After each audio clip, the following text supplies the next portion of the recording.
fuel line disconnected, chain hooked up, everything's loose.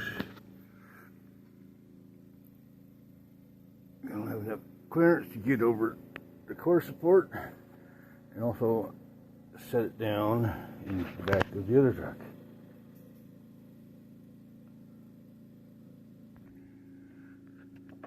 Block of wood, strap, holding the transmission up. A piece of wire holding the torque converter in. Look at that, we've already got a gap. Yeehaw. She's ready to pull.